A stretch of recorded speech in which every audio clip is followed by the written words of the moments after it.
quoi de neuf avec la loi biodiversité? Nous allons pouvoir étudier ce projet de loi avec Sophie Primas. Bonjour. Bonjour. Vous êtes sénatrice des Yvelines, c'est bien ça? Absolument.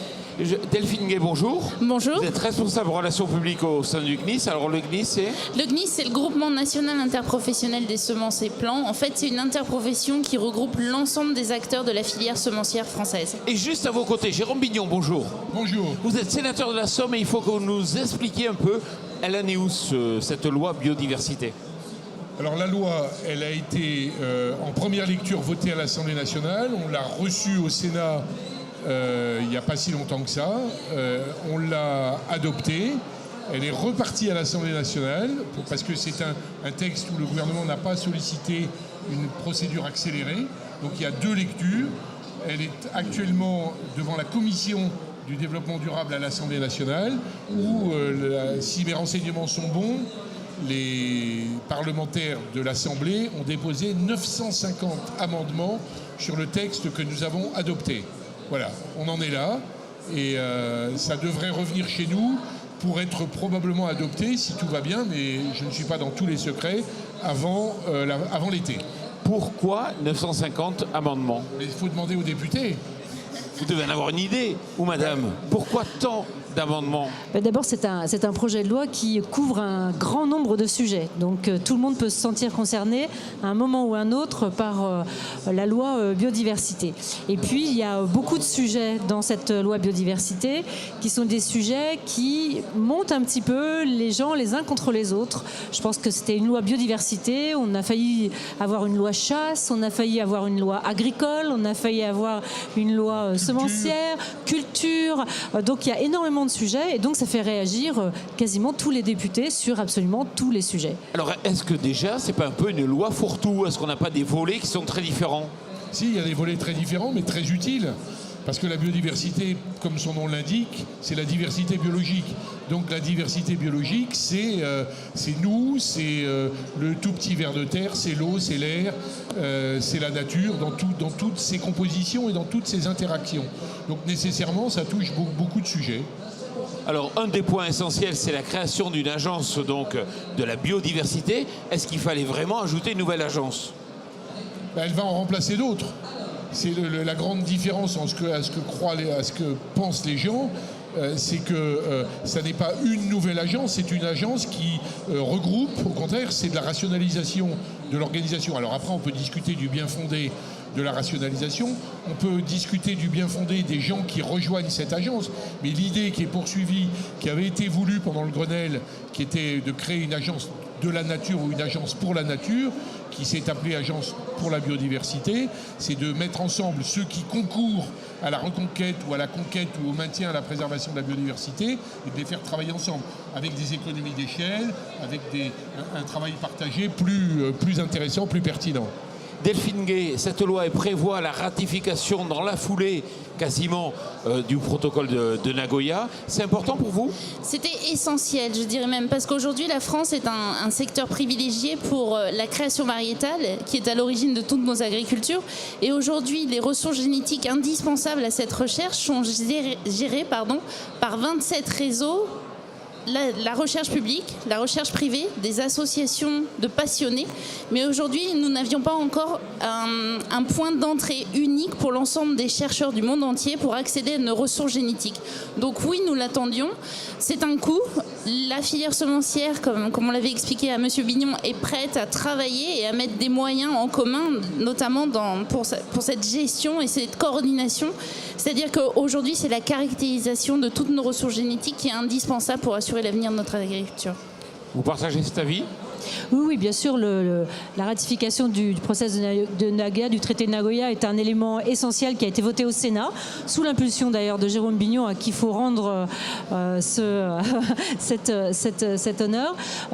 C'est un traité qui méritait d'être mis dans le texte, qui est peut-être finalement le point central et finalement le point le plus important de ce texte, parce que vous parliez tout à l'heure de l'Agence française de biodiversité. Il y a eu beaucoup de discussions. Jérôme l'a présenté comme étant une fusion d'agence.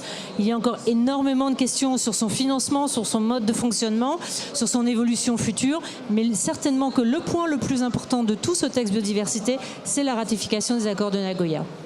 Vous aviez aussi souligné, je crois par écrit, l'importance de la notion de préjudice écologique, c'est ça aussi ?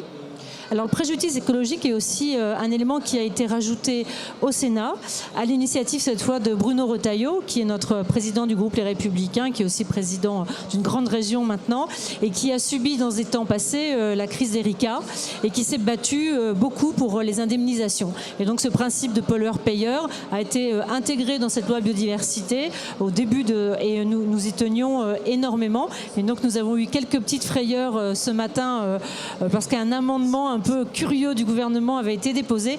Il semblerait qu'il a été retiré. Vous en êtes sûr ? Je suis ici au salon depuis ce matin. Oui. Parce que dans l'après-midi, c'était pas certain encore. On me dit qu'il a été retiré ce matin, mais je ne suis pas sûre. En préparation, on craint le pire. C'est-à-dire, expliquez-nous. Ben non, je ne sais pas, parce qu'on n'était pas du tout, on n'attendait absolument pas celui qui est arrivé. Je vois la surprise générale de tous les acteurs politiques, de droite, de gauche, et spécialement des écologistes, qui considéraient que c'était une avancée importante, faite par la droite, qui n'est pas toujours saluée comme il le faut, mais c'est vrai que ce qu'avait fait Bruno Retailleau et ce que le Sénat avait adopté à l'unanimité allait dans le bon sens. Je voudrais redire un mot sur Nagoya, parce que y a plusieurs aspects, et on évoque en présence de quelqu'un qui travaille pour les graines, c'est-à-dire la richesse. L'agriculture, quand on pense à Nagoya, on pense à des recherches génétiques, à des travaux génétiques absolument fabuleux, mais les ressources génétiques liées à la richesse de l'agriculture française sont considérables.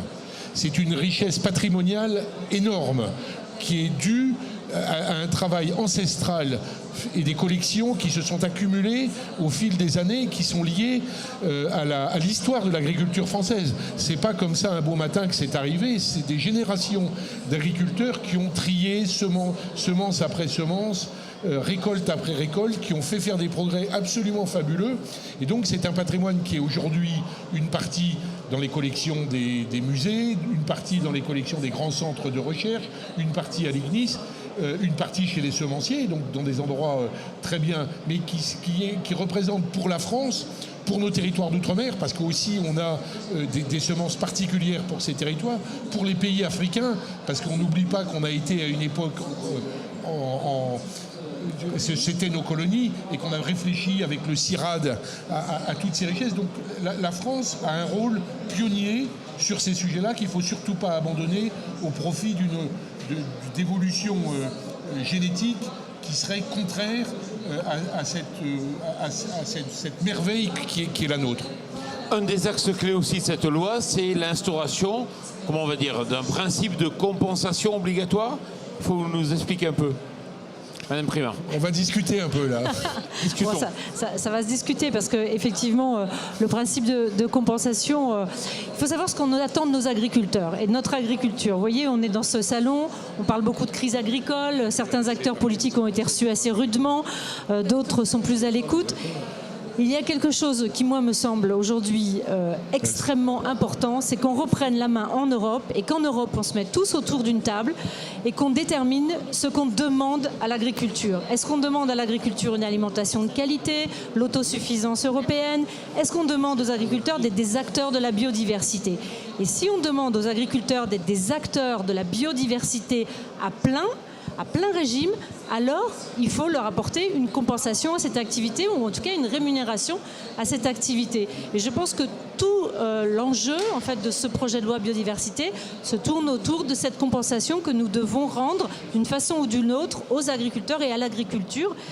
Elle leur est bénéfique aussi, cette biodiversité. Évidemment, c'est un des éléments fondateurs de l'agriculture même.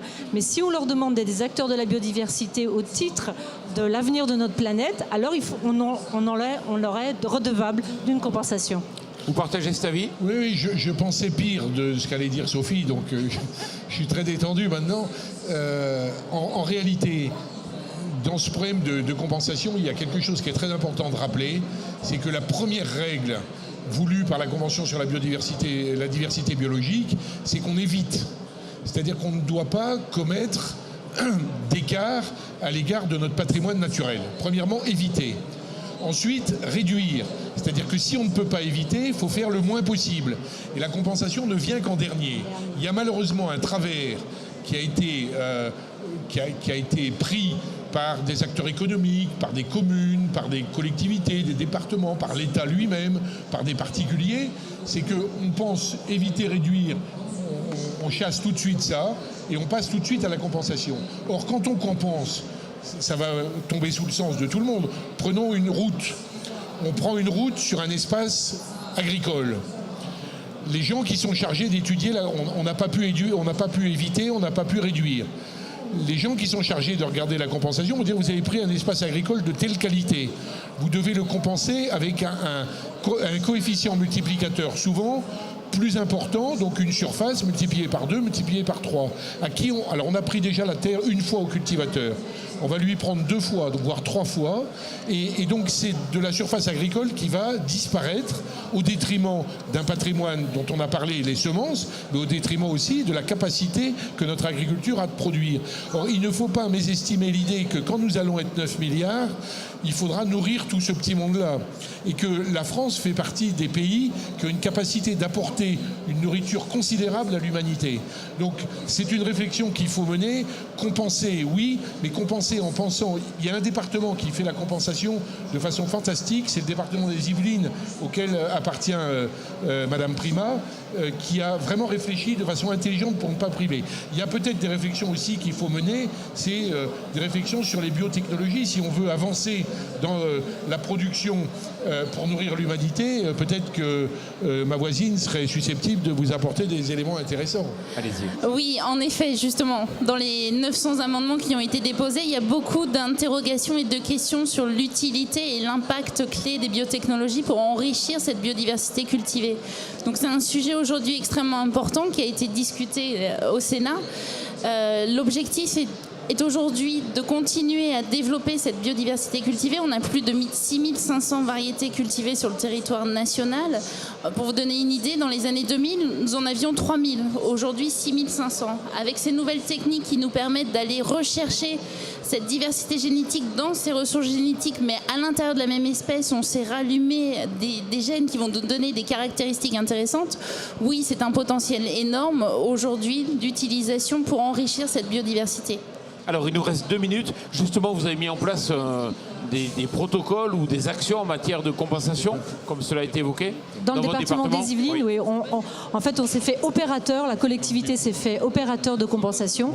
C'est-à-dire qu'elle a généré, notamment dans les espaces naturels sensibles, des espaces qui servent au département, mais aussi aux collectivités territoriales, à compenser les espaces qui, par ailleurs, sont utilisés. Elle s'est fait opérateur de compensation. L'idée aussi, c'est de ne pas arriver à une financiarisation de cette compensation. On fait très attention, effectivement, à ces éléments-là. On essaye de compenser mieux, de façon plus compacte, et d'offrir des grands espaces de compensation qui, finalement, sont plus effectifs et plus efficients que des petits espaces de compensation dispersés. Ça veut dire qu'il y a de l'argent en jeu ou pas ? Ah bah oui, il y a de l'argent en jeu, bien sûr. Il y a de l'argent de la production, ne serait-ce qu'agricole. Et puis, on peut imaginer que dans le foncier, c'est un foncier qui peut être survalorisé pour sa valeur de biodiversité. Donc, il y a évidemment une possibilité d'inflation du niveau foncier, ce qui est l'inverse de ce dont on a besoin en agriculture. Jérôme Mignon. Il y a une vraie réflexion qui est à mener sur la compensation. Je crois que vous avez eu raison d'introduire ce débat et Sophie a apporté déjà pas mal d'éléments. Moi, il y a une chose qui me frappe toujours, c'est par exemple les friches industrielles. On a dans notre pays d'anciennes distilleries, d'anciennes sucreries, d'anciennes usines de types divers et variés qui, sur des hectares et des hectares, sont polluées et qui pourraient très bien, si on avait une science du génie écologique meilleure que celle qu'on a actuellement, contribuer à recréer des espaces. Alors d'une part, ça nous ferait faire du génie écologique, ce qui serait intéressant pour apporter cette contribution dans l'humanité. Partout, vous avez des deltas en Chine qui sont pollués parce qu'on y a exploité du pétrole. Génie écologique, que fait-on pour dépolluer des deltas qui sont remplis de pétrole ? Génie écologique, quand on a vu au large de, je crois c'était Antibes, des dépôts de pneus dans la mer Méditerranée. Pendant des années, on a versé des pneus. Comment fait-on pour les enlever, pour les récupérer ? Donc, supprimer les friches. En supprimant ces friches, on crée de l'intelligence et on restitue des espaces pour l'exploitation. Je pense qu'on a vraiment... On est à l'an 1, mais même pas encore à l'an 2 de l'avance de l'avancée de notre pays sur les problèmes de compensation. Je pense qu'on peut faire beaucoup mieux si, au lieu de se jeter des anathèmes à la figure sur ce sujet, on travaille tous ensemble. Je pense qu'effectivement, comme Sophie Primal l'a dit très bien, le monde agricole peut apporter une contribution très intéressante par le savoir-faire des hommes et par leur intelligence à travailler la nature et à être intéressé par elle. Toute dernière question, nous sommes arrivés au terme de cette émission. Elle sera adoptée avant les vacances parlementaires? Je ne suis pas maître de l'ordre du jour. Moi non plus. Mais un pronostic? Moi non plus. Oui, je pense, oui. Il y a des chances quand même. Je pense qu'il va y avoir On a quand même des parlé de sujets de mai. discussion. Il va y avoir des sujets de discussion entre le Sénat et l'Assemblée. Mais Et je pense qu'il y aura une commission mixte paritaire. Mais s'ils mettent 950 amendements, ça veut dire qu'on en a eu 650 en première lecture, ça veut dire qu'on va mettre une semaine à... 15 jours. Et plus la CMP, on aura du mal à se mettre d'accord. Si on ne se met pas d'accord sur la CMP, il faudra 2 lectures. Commission encore. paritaire, oui. Donc oui, commission mixte paritaire, ça veut dire que, oui, peut-être 14 juillet. Bon, C'est une bonne date. Espérons qu'il y ait un consensus. Mesdames, messieurs, merci beaucoup. Merci. Et merci à vous. Merci.